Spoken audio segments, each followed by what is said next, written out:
ఈరోజు క్యాబినెట్లో వర్గీకరణ చేయాలని చెప్పడంపై మీకు ఎలా అనిపిస్తుంది? మేము చాలా సంతోషిస్తున్నాం. ముఖ్యమంత్రి గారికి కృతజ్ఞతలు చెప్తా ఉన్నాను.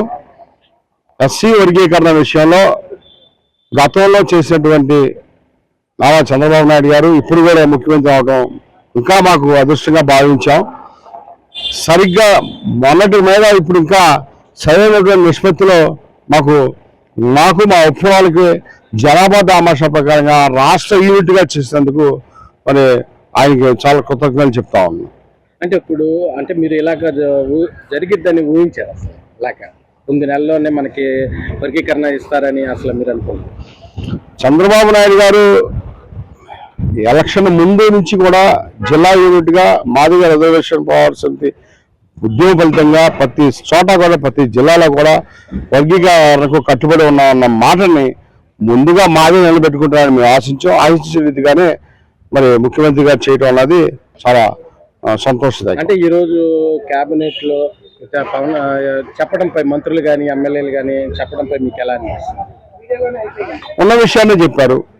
జనాభా దామాషా ప్రకారం మేము ఏదైతే అనుకుంటామో రాష్ట్ర యూనిట్గా అన్నదే మేము కోరుకున్నాం. రాష్ట్ర యూనిట్ వల్ల మాదిగా మాల ఈ 2 కులాలు తప్పించి మిగతా అన్ని కులాలకు కూడా సమన్వయం జరుగుతుందని చెప్పి ఆశించాం.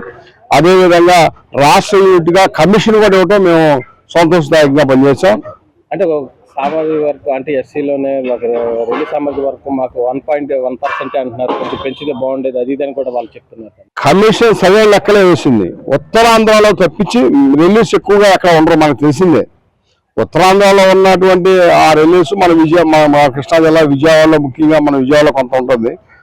ఉత్తరాంధ్రలో విశాఖపట్నం, శ్రీకాకుళం, విజయనగరం ఉంటుంది. ఆ నిష్పత్తి ప్రకారమే ఇచ్చింది. నిష్పత్తి ప్రకారంలో వాళ్ళకి వెనకబాటుతా తెలుసుకొని ఏ గ్రూప్లో పెడుతున్నది ఇంకా సంతోషదాయకం కదా. అంటే దీనివల్ల ఇప్పుడు వర్గీకరణ వల్ల అన్ని ఎస్సీ కులాలు లబ్ధి పొందుతాయనంటారా? తప్పకుండా. ఇప్పుడేటువంటి ఉద్యోగాలు గవర్నమెంట్ ఉద్యోగాల రీత్యా తక్కువ ఉన్నప్పటికీ కూడా 30 సంవత్సరాలు ఆలస్యమైనప్పటికీ కూడా ఉన్న కొన్ని అట్లైనా ఫలాలు సంపాదించినందుకు మీకు సంతోషంగా ఉంది.